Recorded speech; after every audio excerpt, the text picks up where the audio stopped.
আসসালামু আলাইকুম সবাইকে, আশা করি সবাই আমাকে ঠিকঠাক মতো শুনতে পাচ্ছ। তো ঈদের সবাইকে ঈদ মোবারক, যদিও অনেক দিন আগে ঈদ হয়ে গেছে। তো আমরা যারা যারাই এই লাইভ সেশনটাতে আছো তাদের প্রত্যেকেরই আসলে ডেফিনেটলি জাপানে নিয়ে ইন্টারেস্ট আছে, বিধায় আজকে এই জায়গায়। তো আমরা আসলে সেই স্কোপগুলা নিয়ে বলবো।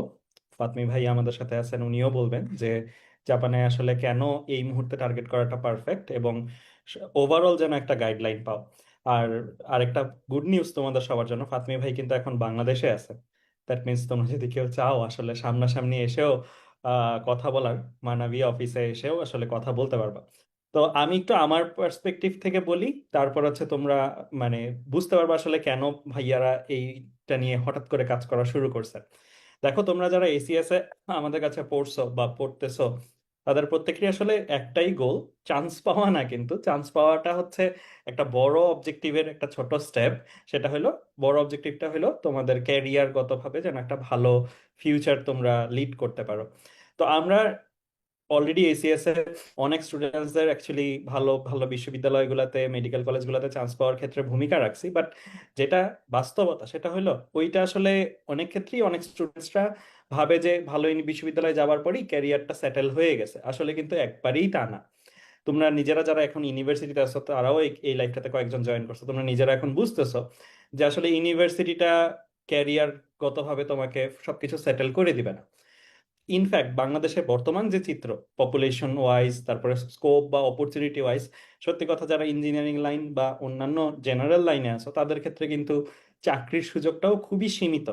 আমাদের বুয়েটার কথাই যদি বলি, আমাদের বুয়েট থেকেও যারা পাশ করছে ব্যাচমেট, তাদেরও চাকরি পেতে পেতে দেখা গেছে অনেকটা সময় লাগছে, এবং যেই অফারিংসটা আসলে বাংলাদেশে চাকরির বাজারে বর্তমানে পাওয়া যাচ্ছে, আমি প্রিটি মাচ শিওর তোমরা মানে এটাতে সন্তুষ্ট হবা না কখনোই, বা মনে হবে যে এত কষ্ট করে এত পড়াশোনার পরে এরকম কেন জিনিসটা।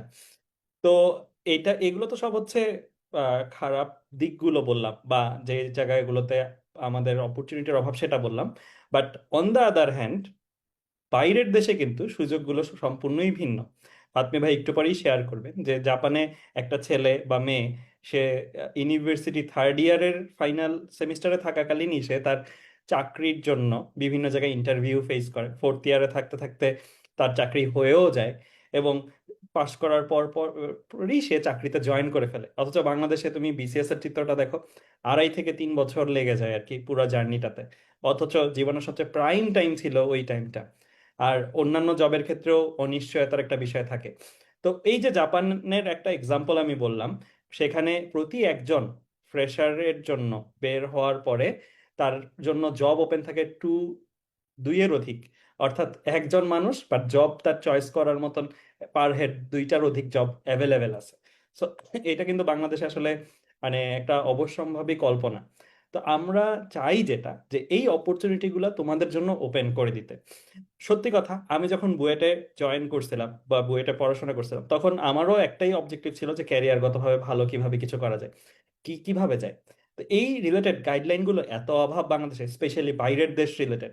একটাই আমরা উপায় জানি বাইরের দেশে যাওয়া, সেটা হলো আমার পিএইচডি করতে হবে, পিএইচডি সুবাদে যেতে হবে। ডেফিনেটলি এটা অনেক ভালো একটা স্কোপ, এটাও আমরা আজকে এটা নিয়েও কথা বলবো। কিন্তু আমি এটাও বলতে পারি, অনেকেরই হয়তো এরকম টার্গেট নাই যে বাইরের দেশে আমি পিএইচডি করবো বা রিসার্চ করতে ভালো লাগে, but at the same time সে একটা বেটার ক্যারিয়ার চায়।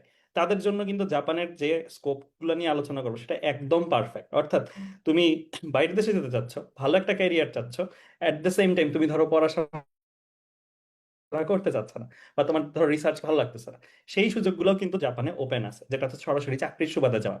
অ্যান্ড মানবীর থ্রুতে আমরা বাংলাদেশে এটাই বাস্তবায়ন করতে চাই যে তোমরাও একই সাথে ফাইনাল ইয়ারে থাকতে থাকতেই তোমাদের বাইরের দেশের চাকরি ইন্টারভিউ ফেস করবা, এবং চাকরি তোমার পাশ করার আগেই যেন হয়ে থাকে। এন্ড এটা প্রিটি মাচ পসিবল। এতদিন পর্যন্ত গুগল, অ্যামাজন, এই জায়গাগুলোতে হাইলি স্কিল্ড পিপলদের ক্ষেত্রে এই জিনিসগুলো আমরা শুনতাম যে ফাইনাল ইয়ারে থাকতেই তার হয়ে গেছে চাকরি। অন্যান্য জায়গায় তেমন একটা শুনতাম না। বাট আমরা চাই যে জাপানের যে জবগুলো আছে এগুলো যেন তোমাদেরকে ওইভাবে তৈরি করে দিতে পারে। তবে স্বাভাবিকভাবেই এখন তোমরা যেই বয়সটাতে আসো বা সামনে যে ক্যারিয়ার নিয়ে ভাবতেছো, এখন কিন্তু আর ওইরকম কিছু নাই যে একটা জায়গায় ভর্তি পরীক্ষা হবে, বা একটা জায়গায় অনেকজন মিলে অ্যাটেন্ড করব, তার মধ্যে থেকে চাকরি হবে, জিনিসটা এরকম না। বরং এখন কিন্তু অপরচুনিটি অনেক, তোমার গ্র্যাব করে নিতে হবে এবং সেই জন্য নিজের যোগ্যতাটাও নিজের তৈরি করে নিতে হবে। মানে কোনো একটা দেখানো পাত কিন্তু সেরকম নাই। আমি যেটা বুঝাইতে চাচ্ছি যে তোমাদের নিজস্ব যোগ্যতা বলতে ল্যাঙ্গুয়েজ, তারপরে জাপানিজ ল্যাঙ্গুয়েজ, স্বাভাবিকভাবে জাপানে যে জবগুলো আছে সবগুলোর কিন্তু দেখবা প্রি রিকোয়েস্ট হিসেবে ল্যাঙ্গুয়েজটা কমন, এবং ওরা এটাই এমফাসাইজ করতেছে বেশি। বাকি যে জিনিসগুলো দরকার ল্যাঙ্গুয়েজের বাইরে, ওইগুলো কিন্তু মোস্ট অফ দ্য কেসেসে তোমাদের অলরেডি আছে বা গ্রাজুয়েশন হইতে হইতে হয়ে যাবে। আর ওইগুলো কিন্তু খুব বেশি একটা কঠিন পার্টও না। তোমরা জাস্ট গ্রাজুয়েশন কমপ্লিট করলে তোমার জাপানিজ ল্যাঙ্গুয়েজ করা আছে N4 বা N3 লেভেল পর্যন্ত, আমরা N2 পর্যন্ত রিকমেন্ড করবো, বাট N3 পর্যন্ত যদি থাকে আমাদের থেকেই সরাসরি ফোর্থ ইয়ারে থাকতেই তুমি চাকরির ইন্টারভিউ ফেস করে চলে যেতে পারবে। অ্যান্ড এই প্রসেসের বেস্ট পার্ট হলো তোমার নিজস্ব স্কিল ডেভেলপমেন্ট, অর্থাৎ ল্যাঙ্গুয়েজ ট্রেনিং বা কর্পোরেট ট্রেনিং, এই জায়গায় একটা সামান্য খরচ যাবে, এর বাইরে আর কোনো খরচ নাই। মানে এর বাইরে পুরো প্রসেস জুড়ে কোনো খরচ নাই। ইভেন ইফ আমি যতটুকু জানি যে অনেকগুলো কোম্পানির ক্ষেত্রে প্লেন ফেয়ারও অফার করে, মানে তুমি বাংলাদেশ থেকে যে জাপানে যাবা সেটাও জাপানের কোম্পানিটা তোমাকে স্পন্সর করবে।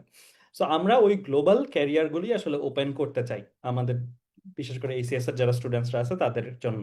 অ্যান্ড ফাতমি ভাই, ইন ডিটেলসে কেউ যদি পড়াশোনা করতে যেতে চাও সেটার জন্য প্রসেস কি, কিভাবে যেতে হবে, কত টাকা রেডি রাখতে হবে, এবং চাকরির জন্য তো আমি বললামই কোনো টাকা পয়সার ব্যাপার স্যাপার নাই, খালি স্কিল ডেভেলপমেন্ট করা।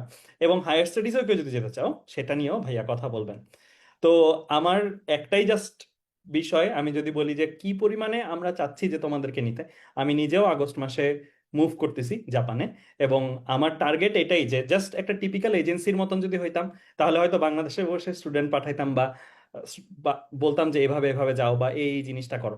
কিন্তু সত্যি কথা আমার টার্গেট হলো যে এই যে আমাদেরকে বিশ্বাস করে যেই ছেলে বা মেয়েটা যাচ্ছে জাপানে, তাদেরকে আমরা জাপানে যাওয়ার পরে হাত ছেড়ে দিব, বরং তা না, সেখানে আমরা একটা কমিউনিটি তৈরি করতে চাই। আমরা চাই যে তোমরা যারা যারা আসবা জাপানে, আমরা তোমাদের সাথে মিলে আরো কিছু ব্যবসা তৈরি করি, আরো কিছু প্রতিষ্ঠান তৈরি করি, যেখানে আমাদের দেশের ছেলেমেয়েরা একসাথে থাকা খাওয়া এবং ব্যবসার সুযোগগুলো নিজেরা মিলে তৈরি করতে পারে। এবং এটা প্রিটি মাচ পসিবল। জাপানে আমি জানি না শুনছো কিনা, অলরেডি পপুলেশন অনেক ডিক্লাইনিং, মানে কমে যাচ্ছে। তো ওদের কিন্তু সবকিছুই আছে, মানুষটা নাই। সো আমরা যদি সেই জায়গায় যে এই কমিউনিটি হিসাবে অ্যাক্ট করতে পারি, একসাথে কাজ করতে পারি, তাহলে কিন্তু এটা সুযোগই সুযোগ। আর আরেকটা কথা বলে আমি শেষ করবো, সেটা হলো অনেক ক্ষেত্রেই আমরা যখন কান্ট্রি চুজ করি যে কোন কান্ট্রিতে যাব, তো এই চয়েস করার ক্ষেত্রে দেখো আমি কিন্তু অপার ভাই হিসেবে বিভিন্ন দেশে, ইউএস বা অন্যান্য দেশেও যেতে পারতাম, মানে সুযোগ ছিল, বুয়েটের বেশিরভাগই যায়। কিন্তু সত্যি কথা যেটা আমার কাছে যেটা মনে হয়েছে যে কেন এই মুহূর্তে জাপানটাই বেস্ট, কারণ সব কান্ট্রিরই একটা উইন্ডো থাকে, একটা উইন্ডো, যে এই উইন্ডো পর্যন্ত সময় যারা গেছে তারা অনেক ভালো করছে, এরপরে আস্তে আস্তে ওই কান্ট্রিটাও কিন্তু রেস্ট্রিকশন অ্যাপ্লাই করা শুরু করবে। জাপান কারেন্টলি, আমি যদি বলি আমরা জাপান নিয়ে এখন যে প্ল্যানটা করছি এটা যদি 10 বছর আগে করতাম প্র্যাকটিক্যাল ছিল না, 10 বছর পরেও যদি করি প্র্যাকটিক্যাল থাকবে না। এইটা হচ্ছে রাইট টাইম। মানে স্পেশালি তোমরা যারা এই জেনারেশনটার মধ্যে এখন আমাদের কথাবার্তা শুনতেছো, তারা একদম রাইট টাইম লাইনে আসো জাপানে যাওয়ার জন্য। দেখো আমরা যখন বুয়েট শুরু করছিলাম 2016 সালে, তখন কানাডার ক্ষেত্রেও এরকম একটা ব্যাপার ছিল যে অনেকেই কানাডায় যেতে যেত না, বলতো যে ওয়েদার অনেক বিরূপ, বা এখানে মানুষ যাওয়াটা একটু ডিফিকাল্ট, বা মানে থাকাটা একটু ডিফিকাল্ট, এই জিনিসগুলো। অথচ টাইম টু টাইম কিন্তু দেখো কানাডা অনেক পপুলার হয়েছিল, এখন কিন্তু কানাডার ওয়েটগুলো আস্তে আস্তে বন্ধ হয়ে যাচ্ছে। ইউএস এর ক্ষেত্রেও কিন্তু অনেক রেস্ট্রিকশন চলে আসতেছে। সো আমার কাছে মনে হয় যে রাইট টাইমে রাইট ডিসিশন যারা নিতে পারছে, ওই যে ওই সময় আমাদের সময় যারা কানাডার দিকে ভালো হয়ে যেতে পারছে, তারা কিন্তু খুব ভালো পজিশনে আছে। তো এই রাইট টাইমে রাইট ডিসিশন নেওয়াটা অনেক ইম্পর্ট্যান্ট একটা জিনিস। আর আমি মনে করি যে এই যে 2025 থেকে 2035 পর্যন্ত যে পিরিয়ডটা, এতটুকু সময় পর্যন্ত অ্যাটলিস্ট জাপানে উইন্ডোটা অনেক বড়, এবং সেখানে প্রত্যেকে যারা যারা স্পেশালি প্রথম দিকে আসবা তাদের সাথে অনেক বিজনেস করার আসলে স্কোপ থাকবে আমাদের। তো আমরা এটাই চাই যে তোমাদেরকে শুধুমাত্র নিয়ে গেলাম জাস্ট চলে গেলা তা না, বরং সেখানে যাওয়ার পরে আমরা মিলে অনেক কিছু করতে চাই, সেই জিনিসগুলো করবো ইনশাল্লাহ একসাথে। আর টিল দেন তোমাদের যে স্কিল সেট গুলা, জাস্ট ল্যাঙ্গুয়েজটাই একমাত্র স্কিল সেট হিসেবে আমরা চাইতেছি, বাকি জিনিসগুলো সবগুলো জিনিসই অলমোস্ট তোমার আছে, বা না থাকলেও এটা 1-2 মাসের বিষয় ওইটা অর্জন করা। বাকি জিনিসগুলো ভাইয়াই বলবেন। অ্যান্ড হোপফুলি আমরা যারা যারা এই সেশনটাতে আছি, শুধুমাত্র আজকে সেশনটাতে ঢুকলাম, জয়েন করলাম, ভাইয়ারা কিছু কথা বলছে, শুনতে ভালো লাগছে, জানলাম, এই পর্যন্ত না, এই মোটিভেশনটাকে অ্যাকশন পর্যন্ত নিয়ে যাও প্লিজ। মানে অ্যাটলিস্ট যেন তুমি টার্গেট নিয়ে যে ভাইয়াদের এই সেশনের পরে নেক্সট 6 মাসে আমরা যেই যেই জিনিসগুলো প্ল্যানগুলো বললাম সেগুলো তুমি নিজে কমপ্লিট করে ফেলবা। কমপ্লিট করার পরে ইনশাল্লাহ যেন তোমাকে নিয়ে আমরা পরবর্তীতে মানে সেলিব্রেট করতে পারি যে না, সে আমাদের এই প্ল্যানটা ছিল এন্ড প্ল্যানটা থেকে সে আজকে জাপানে এই কোম্পানিতে জব করতেছে। এর পরবর্তীতে টার্গেট থাকবে ওই জব থেকেও আমরা যেন, বা তোমরা যেন একসাথে আমরা আরো কিছু বিজনেস ক্রিয়েট করতে পারি জাপানে। সো এই হচ্ছে আমাদের এন্টায়ার মিশন।